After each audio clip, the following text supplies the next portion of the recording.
ಕೃಷಿ ವಿಜ್ಞಾನಗಳ ವಿಶ್ವವಿದ್ಯಾಲಯ 16ನೇ ಅಂತರ್ ವಿದ್ಯಾಲಯಗಳ ಯೋಜನೋತ್ಸವ ಕಾರ್ಯಕ್ರಮದ ಕಲಾ ಸಂಗಮ ಉದ್ಘಾಟನಾ ಕಾರ್ಯಕ್ರಮ ಅದ್ದೂರಿಯಾಗಿ ಜರುಗಿದೆ. ಕಾರ್ಯಕ್ರಮವನ್ನು ಕೃಷಿ ಮಹಾವಿದ್ಯಾಲಯದ ಪ್ರೇಕ್ಷಾಗೃಹದಲ್ಲಿ ಡೊಳ್ಳು ಬಾರಿಸುವ ಮೂಲಕ ಹಾಗೂ ದೀಪ ಬೆಳಗಿಸುವ ಮೂಲಕ ಉದ್ಘಾಟನೆಯನ್ನು ಮಾಡಲಾಯಿತು.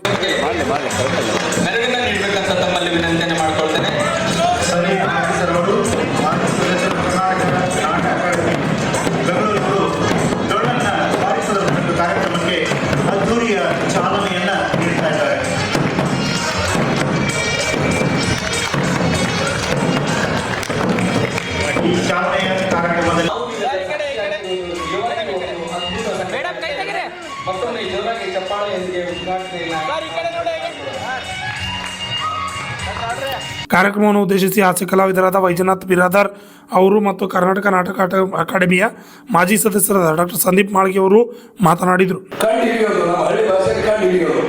ಪ್ರತಿಯೊಂದು ಕಾಳಾಗಿರ್ಬೋದು, ಒಂದು ಹುಲ್ಲಾಗಿರ್ಬೋದು, ಏನೇ ಒಂದು ಆಗಿರ್ಬೋದು, ಕಂಡು ಹಿಡಿಯೋದಂದ್ರೆ ಬಹಳ ಕಷ್ಟ. ಅದು ಕಂಡು ಹಿಡಿದ್ರೆ ಎಲ್ಲ ಕಡೆ ನಮ್ಮ ಜಗತ್ತಿನಲ್ಲಿ ಹಂಚೋದಿದೆಯಲ್ಲ, ಭಾರಿ ಕಷ್ಟ.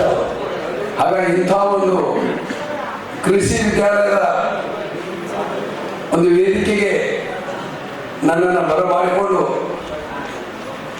ಸನ್ಮಾನ ಮಾಡಿದ್ದಕ್ಕಾಗಿ ನಾನು ಎಲ್ಲರಿಗೂ ಆಭಾರಿಯಾಗಿದ್ದೀನಿ.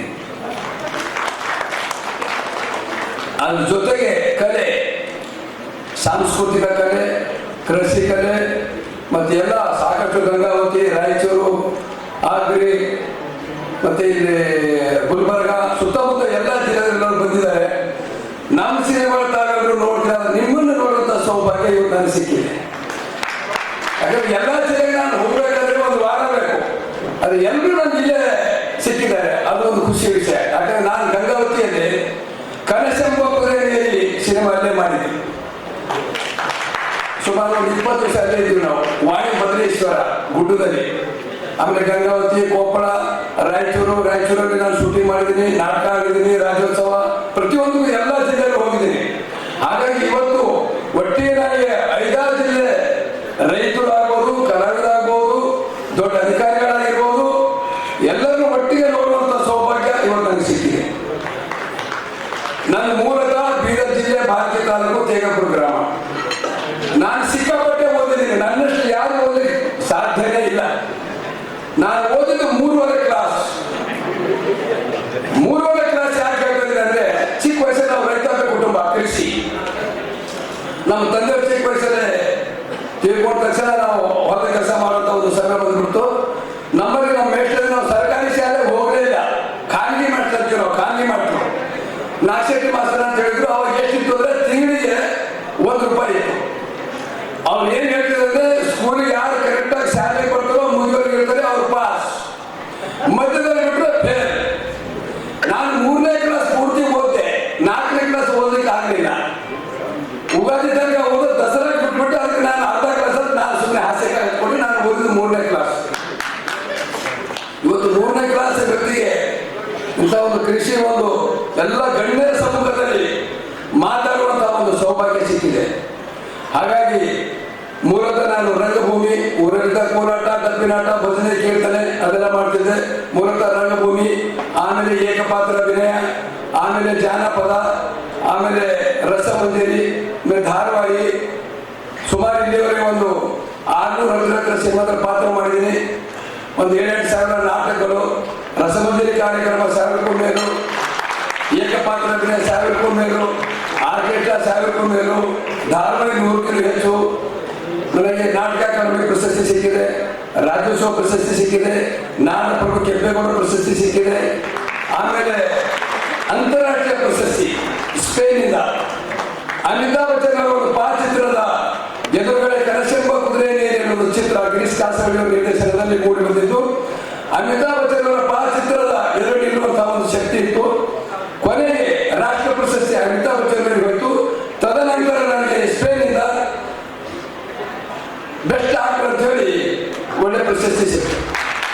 ಹಾಗಾಗಿ ಬಹಳ ಖುಷಿ ಆಗುತ್ತೆ. ಯಾಕಂದ್ರೆ ಪ್ರತಿಯೊಬ್ಬರು ಒಂದು ಕೃಷಿ ಇರ್ಬೋದು,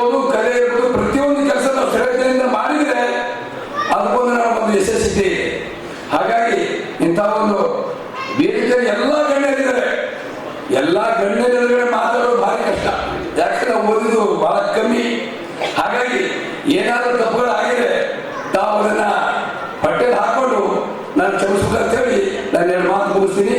ಜೈ ಹಿಂದ್, ಜೈ ಕರ್ನಾಟಕ. ಪ್ರತಿ ವರ್ಷದಂತೆ ನಾವು ಇವತ್ತು ದಿವಸ ಯುವಜನೋತ್ಸವವನ್ನು ಹಮ್ಮಿಕೊಂಡಿದ್ದೇವೆ. ಯುವಜನೋತ್ಸವ ಯುವಜನರ ಉತ್ಸವ ಅಂತ ಆಚರಣೆ ಆಗ್ತಾ ಇದೆ. ಈ ಉತ್ಸವದ ಬಗ್ಗೆ ಯುವಜನತೆ ಶಕ್ತಿಯಾಗಿ ನಮ್ಮ DVG ಒಂದು ಮಾತು ಹೇಳಿದ್ದಾರೆ. ಅದನ್ನ ತಮಗೆ ಹೇಳಿ ನಾನು ಹೇಳ್ತಾ ಇದ್ದೀನಿ. ಅವರು ತಮ್ಮ ಮಂಕುತಿಮ್ಮ ಕಗ್ಗ ಏನಂತಂದ್ರೆ, ಹೊಸ ಚಿಗುರು ಹಳೆಬೇರು ಕೂಡಿರಲು ಮರ ಸೊಬಗು, ಹೊಸ ಯುಕ್ತಿ ಹಳೆ ತತ್ವ ಬೆಸಗೂಡೆ ಧರ್ಮ, ಇವು ಋಷಿ ವಾಕ್ಯಗಳನ್ನೇ ವಿಜ್ಞಾನ ಕಲೆ ಮೇಳವಿಸಿ ಜಸದ ಜೀವನಕ್ಕೆ ಮಂಕುತಿಮ್ಮ. ಹಾಗಾಗಿ ವಿದ್ಯಾರ್ಥಿಗಳು ಇವತ್ತು ದಿವಸ ಯುವಶಕ್ತಿ ಬಹಳ ಮುಖ್ಯ.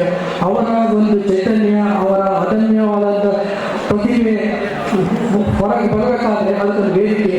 ಆ ವೇದಿಕೆಯನ್ನು ವಿಶ್ವವಿದ್ಯಾಲಯ ಪ್ರತಿ ವರ್ಷ ಈ ಒಂದು ಯುವಜನೋತ್ಸವದ ಮೂಲಕ ನಾವು ಆಚರಣೆಗೆ ಅವಕಾಶ ಮಾಡಿಕೊಡ್ತಾ ಇರ್ತೇವೆ.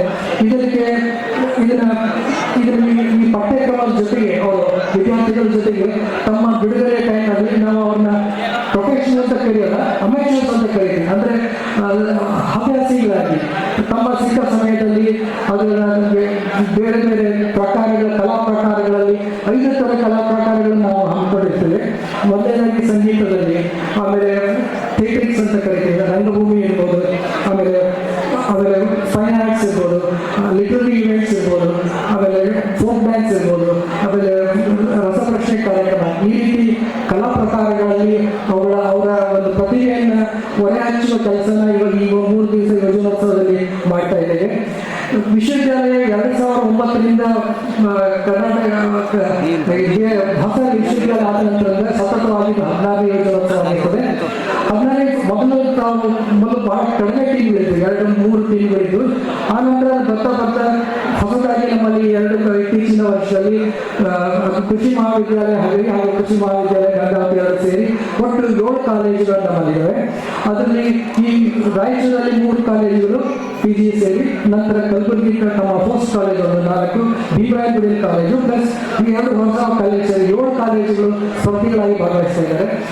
ಸ್ಪರ್ಧಿಗಳು ಸುಮಾರು 22, ಪ್ರತಿ ಒಂದು ಟೀಮಲ್ಲಿ 22 ಜನ ಪ್ರತಿಭಾವಂತರಿಗೆ ಆಯಾ ಕಾಲೇಜಿಂದ ಆಯ್ಕೆ ಮಾಡಿ ಇಲ್ಲಿ ಕಳಿಸಲಾಗಿದ್ದಾರೆ. ಅವ್ರ ಜೊತೆಗೆ ಅಕಂಪನೀಸ್ ಇರ್ತಾರೆ 3 ಜನ, ಹಾಗೂ ಅವ್ರ ಟೀಮ್ ಮ್ಯಾನೇಜರ್ಗಳು ಸಹಿತ ನೇತೃತ್ವದಲ್ಲಿ ಅವ್ರಿಗೆ ಬಂದಿರ್ತಾರೆ. ಈ ಒಂದು ಯುವಜನೋತ್ಸವದಲ್ಲಿ ನಾವು ಸಾಕ್ಷಿ ಆಗ್ತಾ ಇದ್ದೀವಿ ಅಂದ್ರೆ ಯಾವ ತರ ವಿದ್ಯಾರ್ಥಿಗಳ ಸೂಕ್ತ ಪ್ರತಿಭೆ ಏನಿದೆ ಅದು ಯಾವ ರೀತಿ ಹೊರಹೊಮ್ಮಲಿದೆ ಅಂತ ನಾವು ಹೊರಹಚ್ಚುವ ಸಲುವಾಗಿ ಸಾಕಷ್ಟು ವ್ಯವಸ್ಥೆಗಳನ್ನ ಮಾಡಿಕೊಂಡಿದೆ. ನಮ್ಮ ಹೋಸ್ಟ್ ಇವತ್ತಿನ ದಿವಸ ನಮ್ಮಲ್ಲಿ ಕೃಷಿ ಕಾಲೇಜು ಕಲಬುರಗಿಯ ಎಲ್ಲ ಎಲ್ಲರೂ ಸೇರಿ ಇದನ್ನ ವ್ಯವಸ್ಥೆ ಮಾಡಿದ್ದಾರೆ. ಈ ಸಂದರ್ಭದಲ್ಲಿ doctor Shivasharanappa, B Gowdappa, doctor U Satish Kumar ಸೇರಿದಂತೆ ಉಪಾಧ್ಯಾಯರು ಇನ್ನಿತರರು ಹಾಜರಿದ್ದರು. Bureau report RJ32 Kannada news, Kalaburagi.